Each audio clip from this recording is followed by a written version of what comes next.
যে ক্লাব ধরে উনি রাজনীতিতেও উনি সুপরিচিত হয়েছেন পরবর্তীতে, সেই ক্লাবে এখন আমি দায়িত্বপ্রাপ্ত হয়েছি।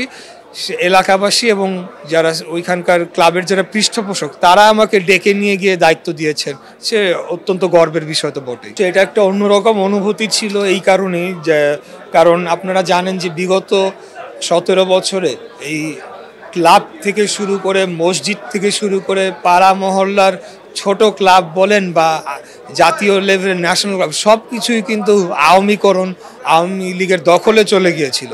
এবং আমরা অত্যন্ত দুঃখের সাথে লক্ষ্য করেছিলাম যে ব্রাদার্স ক্লাব তার যে ঐতিহ্যবাহী জায়গায় 2004-05 সালে সে ব্যাক টু ব্যাক 2বার চ্যাম্পিয়ন হয়, সেখান থেকে তারা রেলিগেশন হয়ে অবনমন হয়েছিল এবং ক্লাবের অবস্থা ভালো ছিল না।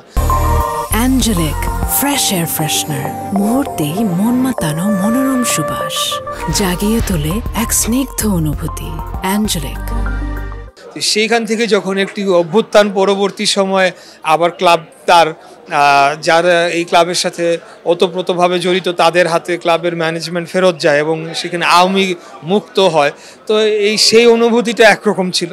আর বাবার স্মৃতির বিষয় তো এটা যে সব সন্তানেরই তো তাদের বাবার প্রতি একটা আলাদা আপনার কি বলে একটা কাজ করে, এবং যেহেতু আমার বাবা এখন আর জীবিত নেই, তো সেই হিসাবেও আমি কিছুটা ইমোশন আমার মধ্যে কাজ করেছে যে আজকে যদি বাবা জীবিত থাকতেন, তিনি যদি হয়তো বা আমাকে দেখতেন যে আমি তার প্রিয় ক্লাব, যেই ক্লাব ধরে উনি রাজনীতিতেও উনি সুপরিচিত হয়েছেন পরবর্তীতে, সেই ক্লাবে এখন আমি দায়িত্বপ্রাপ্ত হয়েছি। এলাকাবাসী এবং যারা ওইখানকার ক্লাবের যারা পৃষ্ঠপোষক তারা আমাকে ডেকে নিয়ে গিয়ে দায়িত্ব দিয়েছেন, সে অত্যন্ত গর্বের বিষয় তো বটেই। আমরা বলবো যে এইবারই যে আমরা শিরোপা লড়াইয়ের জন্য ফাইট দিতে চাচ্ছি, নট নেসেসারিলি সেটা একদিনে আমরা পুরোটা রিভার্স করে ক্লাবকে আগের জায়গায় আনতে পারবো না। এখানে অর্থনৈতিক বিষয় সহ নানা বিষয় জড়িত রয়েছে। এই ক্লাবে যখন আমি যাই তখন এই ক্লাবে কোনো অ্যাকাউন্ট আমি খুঁজে পাই নাই, একটা পয়সাও আমরা খুঁজে পাই নাই। যে একটা ক্লাব করতে তো একটা টিম করতে তো অর্থের প্রয়োজন হয়। তো যাই হোক, সেই বিষয়গুলো নিয়ে আমরা পরবর্তীতে আরও ডিপলি ইনভেস্টিগেট করা হবে যে এখানে ক্লাবের সাথে অর্থনৈতিকভাবে কিভাবে লেনদেন করা হয়েছে। আর বর্তমান সময়ে আমরা যেটা বলতে চাই, হ্যাঁ, ব্রাদার্স ক্লাব আমরা সবসময় আমরা চ্যাম্পিয়ন হওয়ার জন্যেই আমাদের সেই মন মানসিকতা নিয়ে আমরা কিন্তু টিম অর্গানাইজ করে থাকি।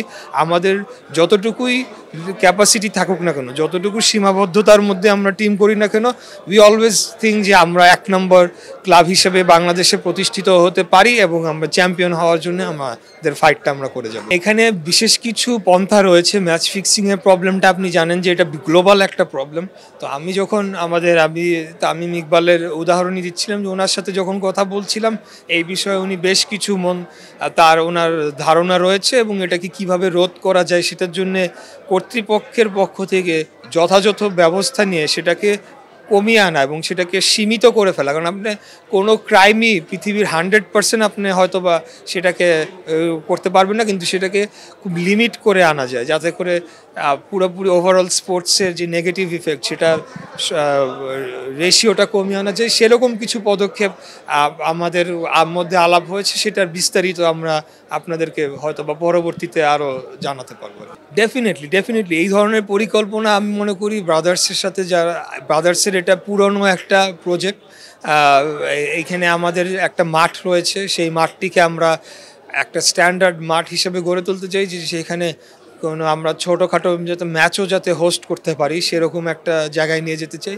এবং ক্লাবের যে পার্টটা রয়েছে সেখানে আমরা এমন ধরনের স্ট্রাকচার তৈরি করতে চাই যে ক্রিকেট টিম, ফুটবল টিম, তাদের ডরমিটরি, তাদের জিমনেশিয়াম, তাদের সহ এখানে অফিসের জন্য যে প্রয়োজনীয় জায়গা এবং অন্যান্য আরও স্পোর্টস অ্যাড করা যায় কিনা, সেখানে আর্চারি আসতে পারে, সেখানে আপনার কাবাডি আসতে পারে, এই ধরনের যে স্পোর্টসগুলো রয়েছে। অর্থাৎ আমরা ওভারঅল একটা স্পোর্টিং ক্লাব, সব ধরনের খেলাতেই আমরা অংশগ্রহণ করতে চাই এবং আমাদের প্রাইমারি অবজেক্টিভ থাকে যে এলাকাটিতে আমাদের ক্লাব অবস্থান করছে সেখানকার যারা তরুণরা রয়েছে তাদেরকে আমরা যাতে খেলাধুলার সাথে যুক্ত করতে পারি এবং সেখান থেকে যাতে আন্তর্জাতিক মানের আমরা ক্রীড়াবিদ তৈরি করতে পারি। ব্রাদার্স ক্লাব থেকে উঠে এসেছে, ন্যাশনাল টিমে খেলছে, সেটা আমাদের জন্য গর্বের বিষয় হবে। এই ধরনের কাজ আমরা করতে চাই।